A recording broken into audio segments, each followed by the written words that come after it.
Saat kita merenungkan firman Tuhan, maka roh kita mencari petunjuk dari Tuhan Bapa kita. Saat kita merenungkan firman Tuhan, saat itulah frekuensi hati kita terhubung dengan frekuensi hati Tuhan, sumber kehidupan, jalan dan kebenaran yang sejati.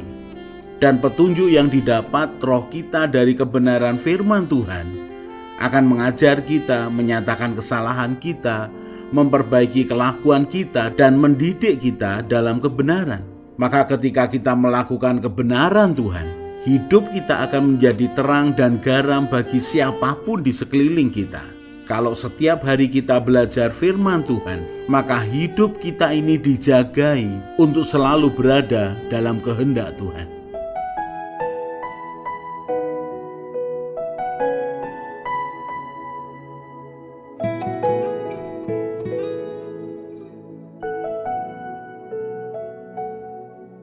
Kau tahu hatiku Tuhan,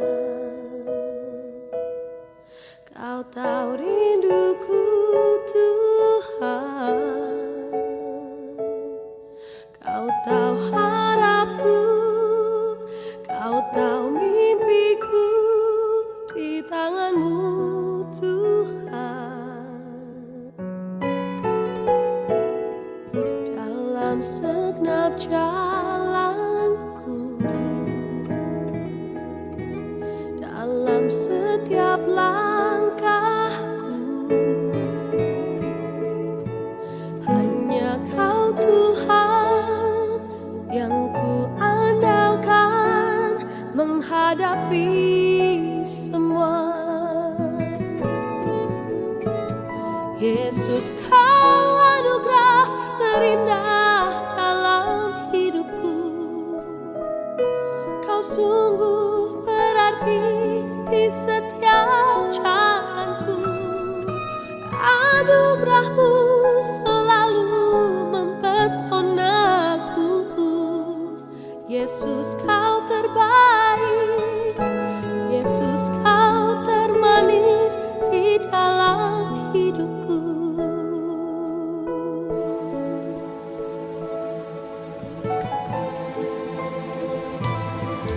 Kau tahu hatiku Tuhan, Kau tahu rinduku Tuhan, Kau tahu harapku, Kau tahu mimpiku di tangan-Mu Tuhan. Dalam segenap jalanku, dalam setiap langkahku, hanya Kau Tuhan yang ku andalkan menghadapi semua. Yesus, Kau anugerah terindah dalam hidupku. Kau sungguh berarti di setiap jalanku, dan anugerah-Mu selalu mempesonaku. Yesus, Kau terbaik. Yesus, Kau termanis di dalam hidupku.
Matius 11 ayat 28 sampai 30. Marilah kepadaku semua yang letih lesu dan berbeban berat, aku akan memberi kelegaan kepadamu.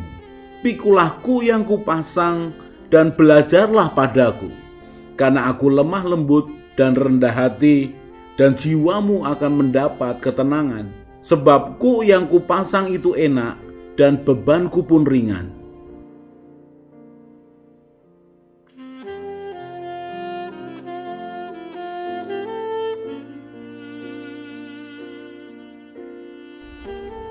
Orang-orang Farisi yang membenci Tuhan Yesus mengetahui ada celah demi celah untuk menjebak Tuhan Yesus dengan pertanyaan yang menjatuhkan dia.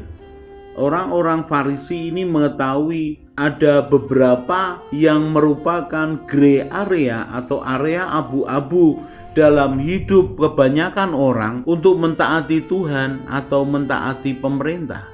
Karena mereka pada saat itu ada dalam penjajahan kerajaan Roma, maka mereka yang percaya bahwa akan ada Mesias yang memerintah mereka sebagai raja, mereka mengharapkan Mesias itu segera datang dan mewujudkan akan pemerintahan yang melawan kerajaan Roma. Buat orang-orang Yahudi pada masa itu, Mesias yang datang adalah seperti Raja Daud yang berhasil memerintah satu area yang sangat besar pada zamannya dan menaklukkan akan begitu banyak suku bangsa. Buat mereka, Mesias adalah raja yang memerintah secara lahiriah, memiliki kuasa untuk mengalahkan kerajaan Roma. Sehingga di masa itu orang-orang Yahudi tidak sepenuhnya mengikuti akan aturan-aturan kerajaan Roma.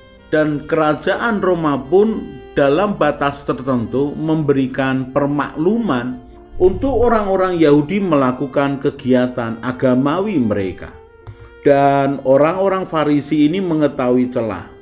Ketika melihat Tuhan Yesus begitu dikagumi, begitu dipuji-puji banyak orang, sehingga reputasi orang-orang Farisi ini mulai berkurang di hadapan banyak orang. Tuhan Yesus ketika mengajar jauh lebih berkuasa daripada mereka. Apalagi Tuhan Yesus melakukan begitu banyak mujizat. Orang buta menjadi melihat, orang lumpuh berjalan, orang kusta sembuh, orang tuli mendengar, orang mati dibangkitkan. Suatu bukti penyertaan Tuhan yang menyertai pengajaran Tuhan Yesus yang luar biasa. Orang-orang Farisi ini mencoba menjebak Tuhan Yesus dengan pertanyaan demi pertanyaan. Dan kali ini kita akan melihat salah satu jebakan orang-orang Farisi ini. Matius pasal yang ke-22 ayat 15 mulai. Tentang membayar pajak kepada Kaisar. Ayat yang ke-15. Kemudian pergilah orang-orang Farisi, mereka berunding bagaimana mereka dapat menjerat Yesus dengan suatu pertanyaan. Mereka menyuruh murid-murid mereka bersama-sama orang-orang Herodian bertanya kepadanya, "Guru, kami tahu engkau adalah seorang yang jujur dan dengan jujur mengajar jalan Allah, dan engkau tidak takut kepada siapapun juga, sebab engkau tidak mencari muka." 17. Katakanlah kepada kami pendapatmu. Apakah diperbolehkan membayar pajak kepada Kaisar atau tidak? 18. Tetapi Yesus mengetahui kejahatan hati mereka itu lalu berkata, "Mengapa kamu mencobai aku, hai orang-orang munafik? Tunjukkanlah kepadaku mata uang untuk pajak itu." Mereka membawa suatu dinar kepadanya. Maka ia bertanya kepada mereka, "Gambar dan tulisan siapakah ini?" 21. Jawab mereka, "Gambar dan tulisan Kaisar."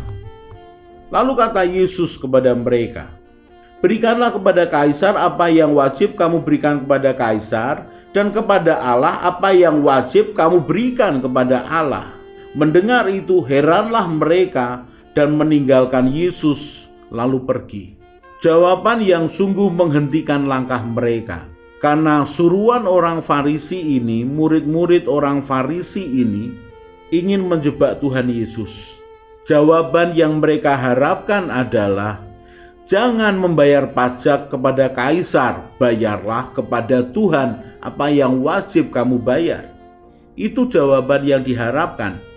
Maka ketika Tuhan Yesus menjawab itu, mereka akan laporkan kepada kerajaan Roma bahwa ada pemberontak yang melawan kerajaan Roma. Tetapi sungguh jawaban Tuhan Yesus membuat mereka takjub.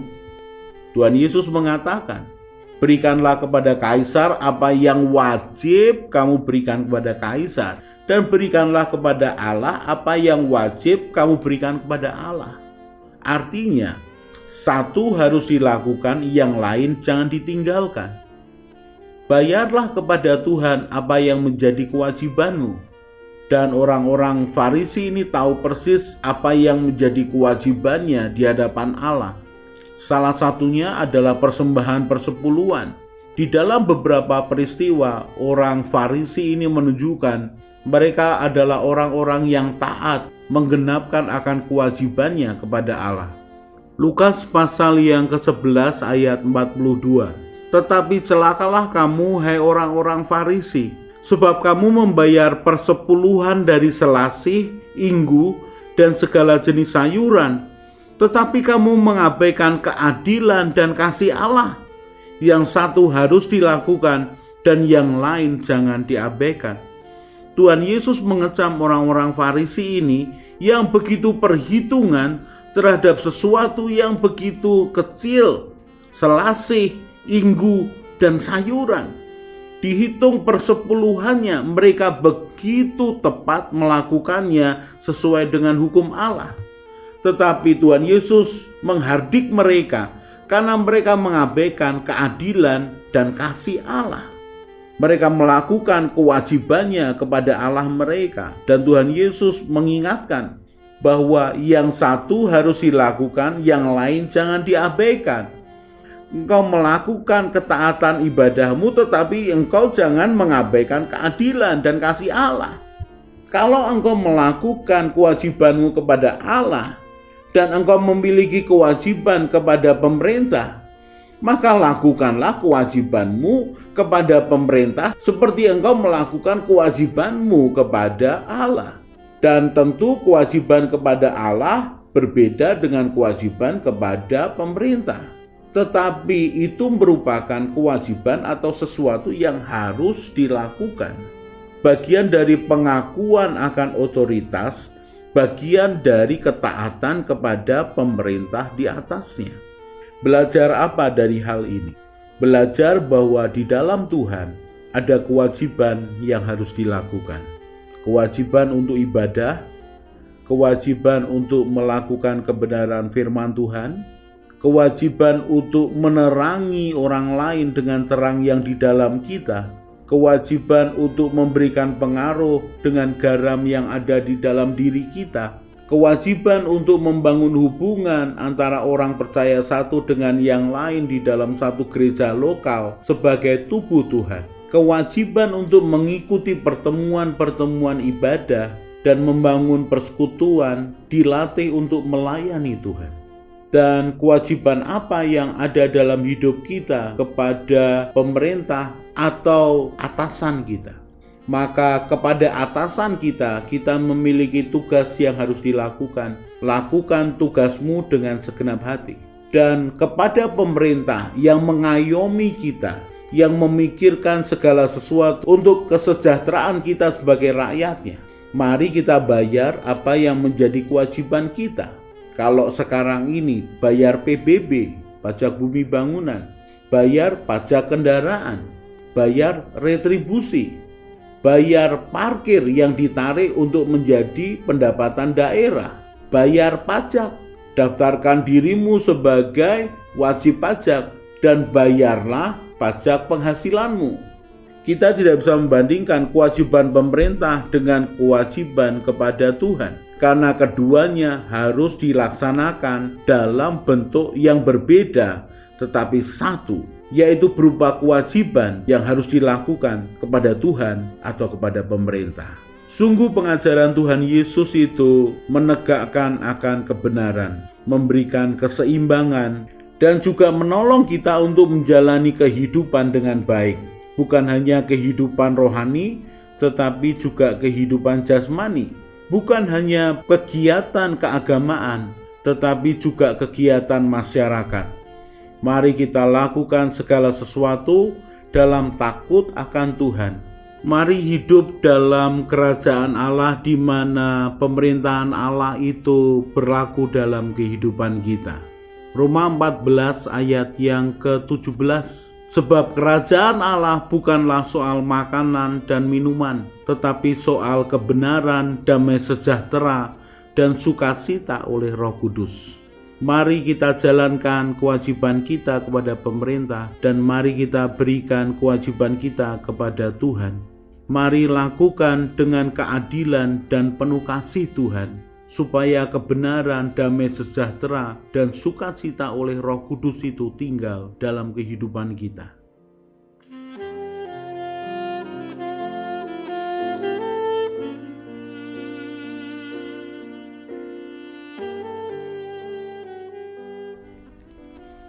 Orang yang mencari Tuhan dengan segenap hati akan bertemu dengan Tuhan. Orang yang percaya, berharap, dan mengandalkan Tuhan setiap hari akan seperti pohon yang ditanam di tepi air. Ia tidak akan menderita melewati masa kering. Ia akan tetap bertumbuh. Hatinya bersukacita dan hidupnya terus berbuah. Karena harapannya kepada Tuhan Yesus yang telah menyelamatkan hidupnya. Dia hidup penuh iman dan semangat. Dan dia akan tertawa tentang masa depannya. Dia akan terus berjalan bersama Tuhan. Semakin kuat, semakin semangat. Mari kita berdoa. Tuhan Yesus, terima kasih untuk kebenaran firman-Mu. Tuhan Yesus, berikanlah kerelaan dan kesetiaan yang sama ketika Engkau melaksanakan tugas-Mu di dunia, supaya aku juga rela dan setia melakukan kehendak Bapa. Tuhan Roh Kudus penolongku, ajari aku semakin mengenal Tuhan Yesus dan mengenal Bapa surgawiku, supaya hidupku sesuai dengan rencana-Mu ya Tuhan, dan memuliakan nama-Mu. Bahwa aku berjalan mengikuti jejak-Mu ya Tuhan Yesus, Gembalaku yang baik. Ajari aku berjalan bersama Tuhan senantiasa. Amin. Saya Yosea Kristiono, Gembala Jemaat JKI Injil Keselamatan Semarang. Tetap percaya, tetap semangat. God bless.